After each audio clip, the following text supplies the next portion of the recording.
a blockchain network is preparing for an invisible threat, one that doesn't exist yet, but could unravel the foundations of digital trust.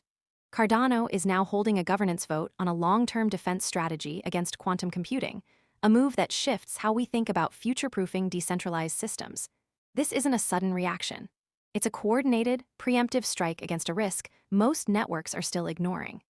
And the mechanism behind it, governance-driven protocol evolution, might be more important than the threat itself. The core event is clear.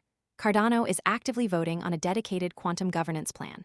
Founder Charles Hoskinson confirmed that a formal research proposal on quantum resistance will be released within days. This isn't theoretical. Developers are already building technical components for a migration path toward quantum-resistant infrastructure. The network is treating quantum computing not as science fiction, but as an inevitable challenge requiring real-time preparation. And they're using their governance layer to do it, something few other blockchains can coordinate at scale.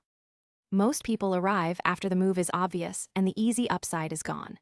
We focus on serious crypto education and high-quality signals before the crowd rushes in, so you can understand the setup earlier and move sooner.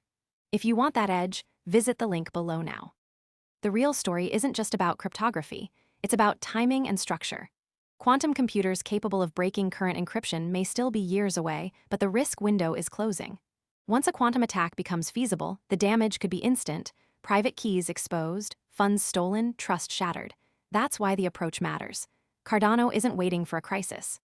They're stress-testing their governance system now, so when, or if, the quantum threat materializes, the network can respond without chaos.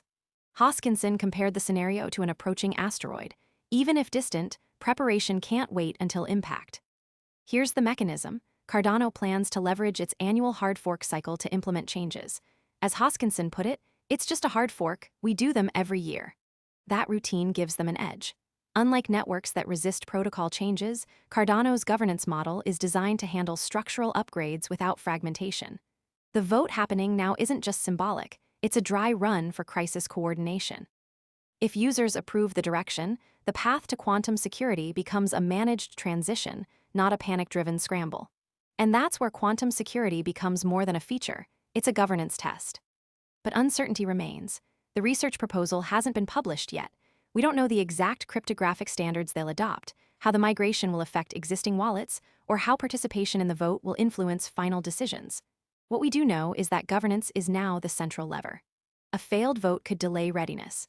A successful one sets a precedent for how blockchains manage long-term, low-probability, high-impact risks.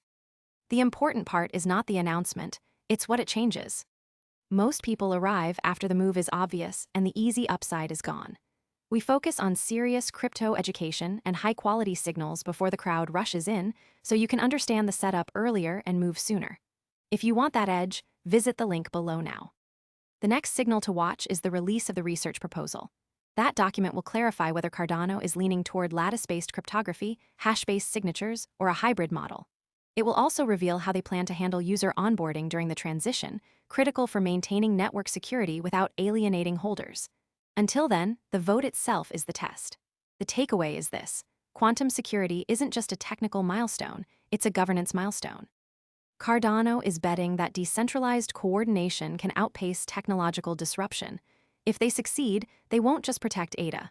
They'll prove that blockchain networks can evolve with threats, not just react to them. And that changes everything.